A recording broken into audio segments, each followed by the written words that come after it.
19 महर्षि वेदव्यास। पुराणों में महर्षि वेदव्यास को भी भगवान विष्णु का ही अंश माना गया है। भगवान व्यास नारायण के कलावतार थे। वे महाज्ञानी महर्षि पराशर के पुत्र रूप में प्रकट हुए थे। उनका जन्म कैवर्तराज की पोष्यपुत्री सत्यवती के गर्भ से यमुना के द्वीप पर हुआ था। उनके शरीर का रंग काला था, इसलिए उनका एक नाम कृष्णव्यपान भी था। इन्होंने ही मनुष्यों की आयु और शक्ति को देखते हुए वेदों के विभाग किए, इसलिए इन्हें वेदव्यास भी कहा जाता है। इन्होंने ही महाभारत ग्रंथ की रचना भी की। 20 हंस अवतार। एक बार भगवान ब्रह्मा अपनी सभा में बैठे थे, तभी वहां उनके मानस पुत्र सनकादि पहुंचे और भगवान ब्रह्मा से मनुष्यों के मोक्ष के संबंध में चर्चा करने लगे।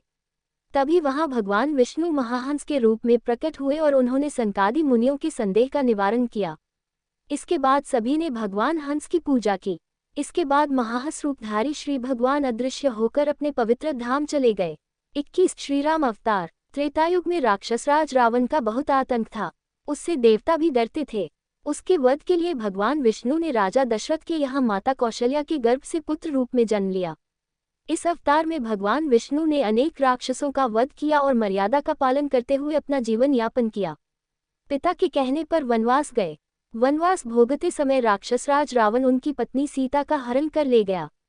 सीता की खोज में भगवान लंका पहुंचे। वहां भगवान श्रीराम और रावण का घोर युद्ध, जिसमें रावण मारा गया। इस प्रकार भगवान विष्णु ने राम अवतार लेकर देवताओं को भय मुक्त किया। 22 श्री कृष्ण अवतार। द्वापर युग में भगवान विष्णु ने श्री कृष्ण अवतार लेकर अधर्मियों का नाश किया।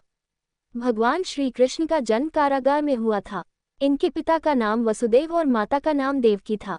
भगवान श्री कृष्ण ने इस अवतार में अनेक चमत्कार किए और दुष्टों का सर्वनाश किया। कंस का वध भी भगवान श्री कृष्ण ने ही किया। महाभारत के युद्ध में अर्जुन के सारथी बने और दुनिया को गीता का ज्ञान दिया। धर्मराज युधिष्ठिर को राजा बनाकर धर्म की स्थापना की। भगवान विष्णु का ये अवतार सभी अवतारों में सबसे श्रेष्ठ माना जाता है। 23 बुद्ध अवतार। धर्म ग्रंथों के अनुसार बौद्ध धर्म के प्रवर्तक गौतम बुद्ध भी भगवान विष्णु के ही अवतार थे, परंतु पुराणों में वर्णित भगवान बुद्धदेव का जन्म गया के समीप कीकट में हुआ बताया गया है और उनके पिता का नाम अजन बताया गया है। ये प्रसंग पुराण वर्णित बुद्धावतार का ही है।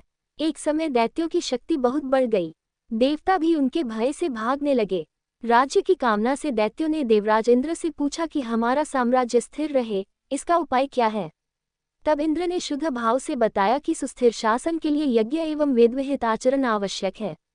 तब दैत्य वैदिक आचरण एवं महायज्ञ करने लगे, जिससे उनकी शक्ति और बने लगी। तब सभी देवता भगवान विष्णु के पास गए।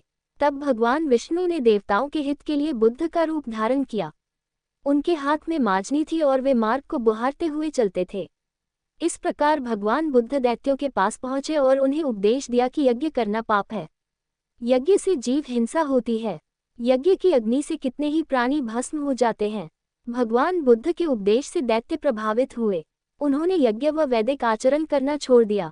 इसके कारण उनकी शक्ति कम हो गई और देवताओं ने उन पर हमला कर अपना राज्य पुनः प्राप्त कर लिया। 24 कल्कि अवतार। धर्म ग्रंथों के अनुसार कलयुग में भगवान विष्णु कल्कि रूप में अवतार लेंगे। कल्कि अवतार कलियुग व सतयुग के संधिकाल में होगा। यह अवतार 64 कलाओं से युक्त होगा। पुराणों के अनुसार उत्तर प्रदेश के मुरादाबाद जिले के शंभल नामक स्थान पर विष्णु ऐशा नामक तपस्वी ब्राह्मण के घर भगवान कल्कि पुत्र रूप में जन्म लेंगे।